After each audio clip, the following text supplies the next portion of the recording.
When my son shoved me down the basement steps, I didn't fight back. I lay still in the pitch black, copper on my tongue, hearing his footsteps retreat across the kitchen floor.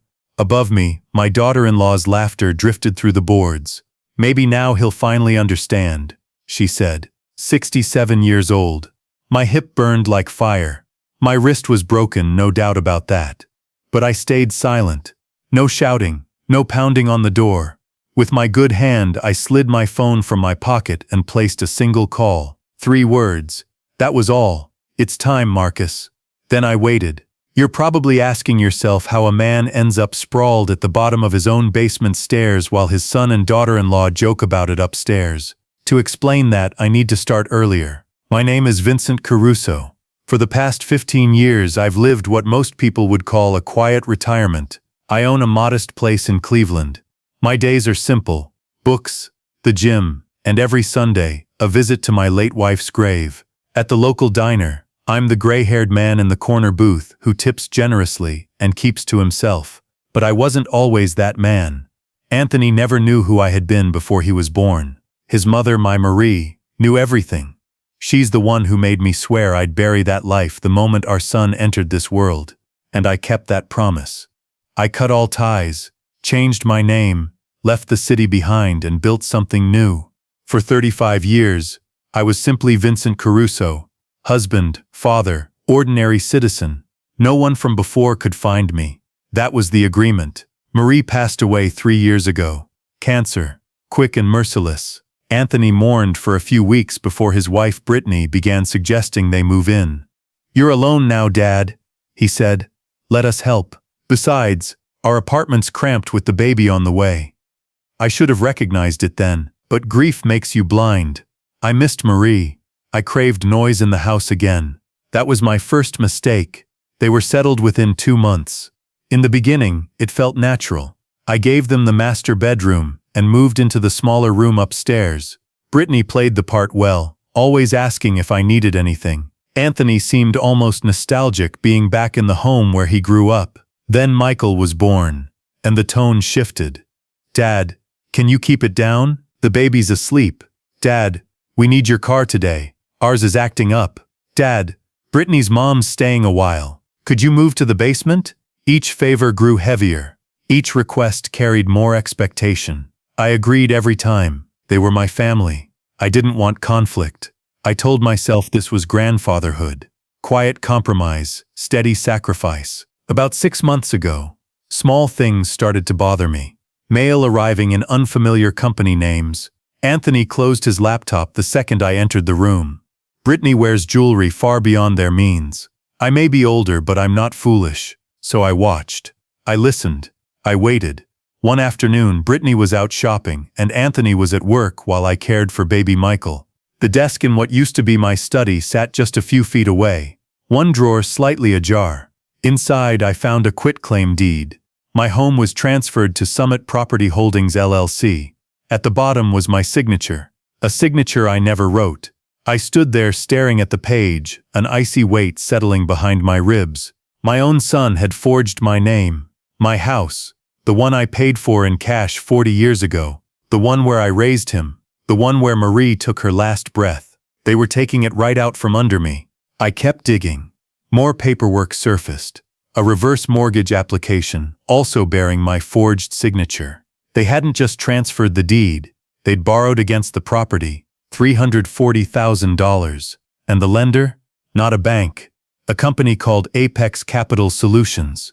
The name hit me like a distant echo. I didn't recognize it from advertisements.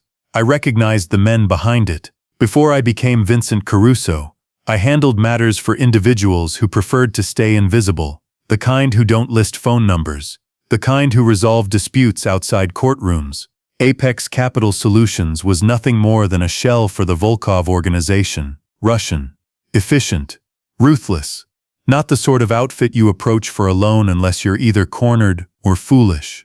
My son happened to be both. I took photos of every page, careful and methodical. Then I slid the documents back into place exactly as I'd found them, closed the drawer, and went downstairs to prepare dinner as though my world hadn't just shifted. That evening, I studied them across the table, truly studied them. Anthony kept his gaze fixed on his plate. Brittany glanced at her phone every few minutes, smiling at something she wouldn't share.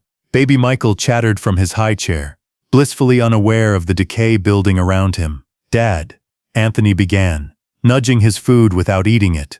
"Brittany and I have been discussing something." I took a slow bite of meatloaf and chewed deliberately. "Go on." "We think it might be time for you to look into assisted living." I swallowed. "Is that right?" "It's only because you're not getting any younger," Brittany added quickly, syrup thick in her tone. "We worry about you. What if you trip? What if something happens while we're out?" "How thoughtful," I said evenly.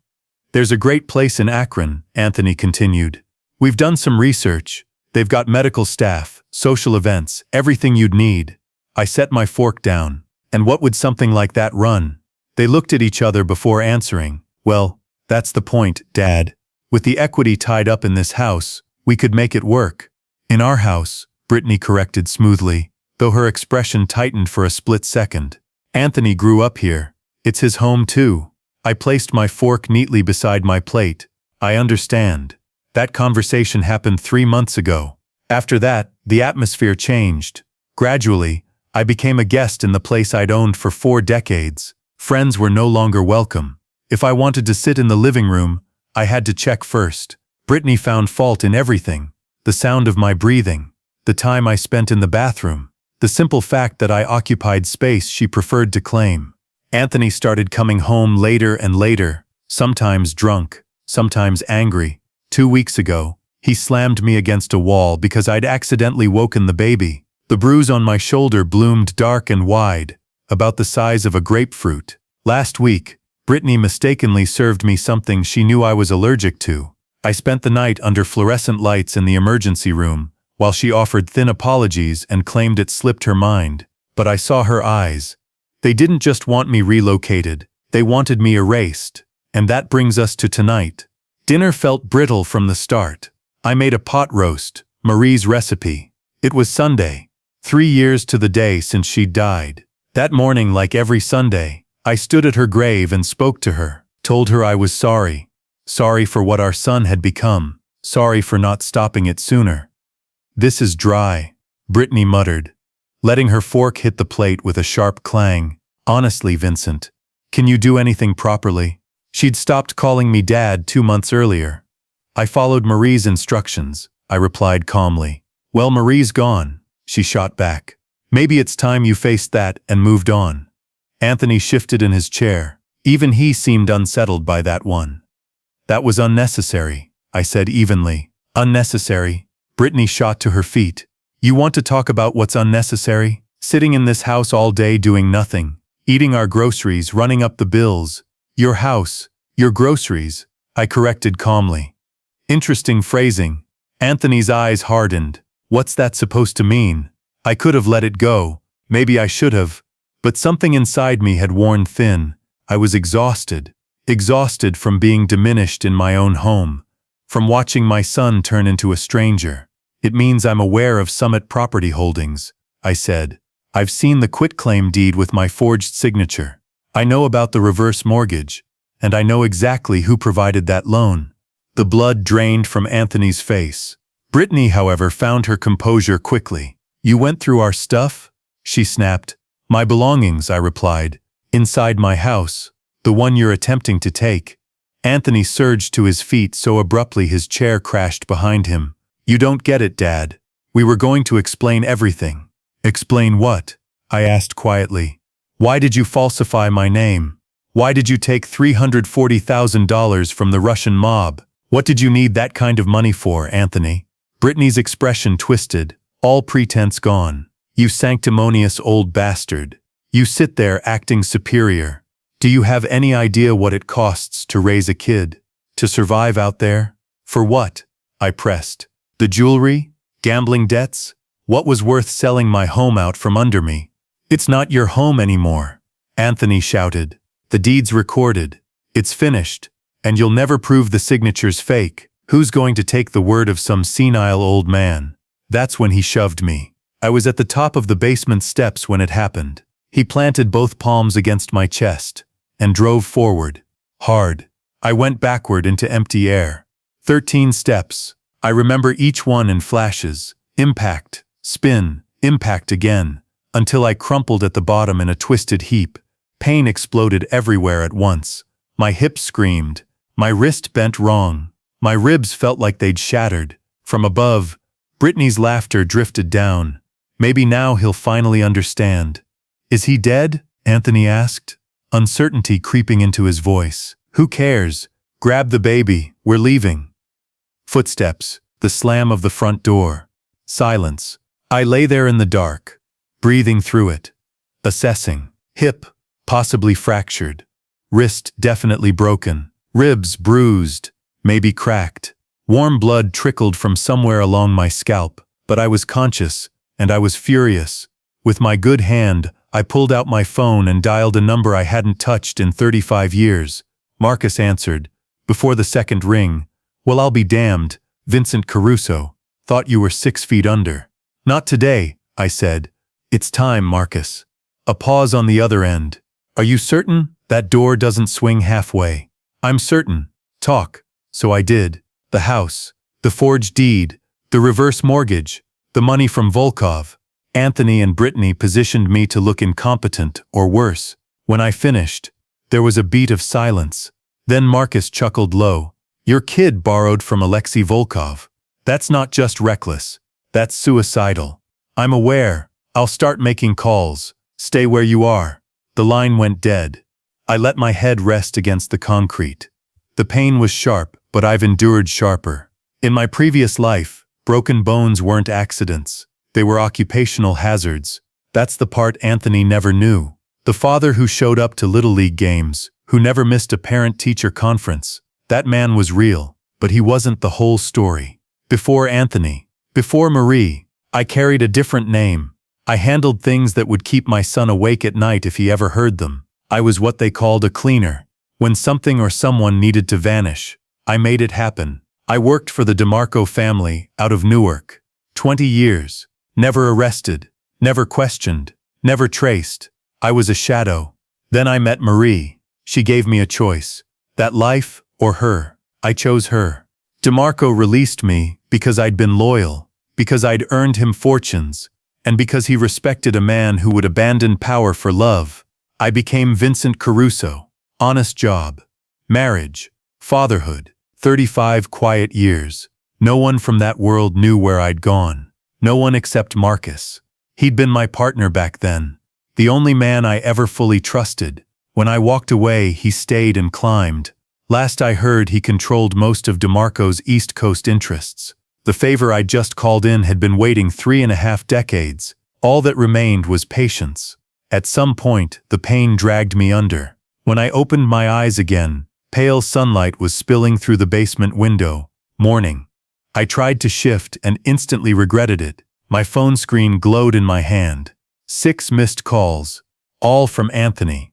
He'd probably realized there was a chance he'd actually killed me, and was more afraid of prison than of losing his father. I heard the front door open. Quick steps across the floor. The basement door groaned as it swung inward. Dad? Anthony's voice trembled. Dad, are you down there? I stayed silent. Oh my God. Brittany, call 911. Are you crazy? She whispered sharply. If he tells them what happened, we're finished. It was an accident. No one's buying that. He's still got bruises from last week. If they examine him, what do you think they'll conclude? A heavy pause, then Brittany again. Colder now, stripped of panic. We wait. If he's not gone yet, he will be. Old men die from falls all the time. We say we found him this morning. That's murder. That's survival. Or would you rather Volkov's people learn we blew their money? You want to explain where it went? Silence. Then Anthony's footsteps retreated. The door shut. They were leaving me to die. My own son. I glanced at my phone. A message from Marcus. In town. Situation handled. Stay put. 6 hours later. Engines rumbled outside. Doors slammed. Heavy boots crossed the porch. The front door exploded inward. What the hell is this? Anthony's voice cracked with fear. Mr. Caruso, sit down. Another voice, thick Russian accent. You can't just barge in here. Brittany snapped. This is our house. A laugh answered her. Your house? No. This property belongs to Apex Capital Solutions. You transferred it when you took our money. Memory problem. We'll repay you, Anthony pleaded. We just need more time. Time, the Russian replied calmly, is very expensive, and you have none left. Brittany screamed. Don't touch me. Vincent fell. He's downstairs. He might be dead. Might be. Boots pounded down the basement steps. The light snapped on. 3 men stood above me. One of them was Marcus, older, a streak of gray at his temples, but otherwise unchanged. The other 2 were built like reinforced concrete. Marcus crouched beside me. You look terrible, Vincent. I've felt better. Let's move him. The Russians lifted me with clinical precision and carried me upstairs. In the living room, Anthony and Brittany sat rigid on the couch, surrounded by more men. At their center stood Alexei Volkov himself. I recognized him instantly. Age had silvered his hair, but his pale blue eyes were still ice. He studied me bloodied, broken, and smiled faintly. Vincent Caruso, I heard you were dead. Reports of my demise were exaggerated, I managed. Marcus stepped beside him. These 2 are your relatives. My son, I said, forcing the words through pain. And his wife. They pushed me down the stairs, forged my name to steal my home, then borrowed your money against it with no intention of repayment. Volkov's expression hardened. He turned slowly toward Anthony and Brittany. Is this accurate? It's not what it seems, Anthony stammered. We were going to fix everything. By doing what? I asked quietly. Spending it on jewelry and gambling? Marcus held up a folder. Receipts don't lie. Volkov rose to his full height. You took $340,000. You have repaid nothing. And you used stolen collateral. We'll get it, Anthony insisted desperately. Just give us time. I don't think so. Volkov gave a small nod. Take them. Wait, Brittany shrieked. You can't. We have a baby. Your child will be placed with authorities, Volkov replied evenly. Then his gaze shifted to me. Unless Vincent has a different preference. Every set of eyes in the room turned toward me. Anthony was crying openly now. The reality finally sinking in. Brittany had gone ghost white, her hands trembling. I considered everything, the forged papers, the humiliation, the shove down the stairs, their quiet decision to let me die in the dark. Then I thought about Marie, about the kind of man she believed I could be. I want my house returned, I said steadily. The deed was corrected. I want them out today, that's all. Volkov tilted his head slightly, almost disappointed. That's all? What about the money they owe me? He asked. They'll repay every dollar, I answered. But not with my home. He held my gaze for a long moment, measuring. Then he gave a small nod. Out of respect for who you once were, I'll allow it, but they will repay me with interest. Miss a single payment, and they belong to me. Understood? I inclined my head. Volkov turned toward Anthony and Brittany. You have 1 hour. Pack what's yours and leave. This property reverts to him immediately. You will pay $5,000 a month until the debt is satisfied. 68 months. Fail once, and I will collect in ways you will not enjoy. We can't manage that, Brittany whispered faintly. Then you will find a way, Volkov replied coldly. Second jobs. Sell possessions. It makes no difference to me. You will pay. The Russians escorted them upstairs. I could hear drawers yanked open, closet doors slammed. Brittany's muffled sobs drifted down, mixed with Anthony's low, frantic pleading. Marcus eased me into a chair. You need medical attention. In a moment, I said. Just give me a minute. We sat quietly while Volkov's men moved efficiently through the house, stripping away every document connected to Summit Property Holdings. One of them returned with a folder and placed it in my lap. The original deed, properly restored and recorded. Exactly 60 minutes later, Anthony and Brittany descended the stairs with suitcases. Baby Michael rested in his carrier between them. Anthony couldn't bring himself to meet my eyes. Anthony kept his head down. Brittany, on the other hand, looked at me with undisguised venom. You're really going to stand there and let them do this? Anthony asked, his voice barely steady. Do what? I replied. Make you answer for what you've done? I'm your son. You shoved me down a flight of stairs, I said. You forged my name. You stole my home, and you were prepared to let me bleed out in the dark. I leaned forward despite the fire in my ribs. You stopped being my son the moment you chose that road. We needed the money, he muttered weakly. Everyone needs money, I answered. Not everyone becomes a thief. Not everyone crosses into attempted murder. Brittany grabbed the baby carrier sharply. This isn't finished. Yes, I said quietly. It is. They walked out without another word. Volkov's men followed, the door shutting behind them with a final hollow sound. The house felt cavernous after that. Marcus lowered himself into a chair across from me. You've softened, Vincent. Years ago you would have resolved that much differently. Years ago, I said. I didn't have a conscience. Marie fixed that. They'll talk, he warned. Try to spin this. Let them, I replied. Who would take their side? Two broke frauds who falsified documents and borrowed from the Russian mob? They'll sound delusional. A slow grin tugged at his mouth, still thinking 3 steps ahead. I'm grateful you came. You saved me back in '88, he said. Took the fall so I didn't have to. I lost 6 months of business because of that. I owe you.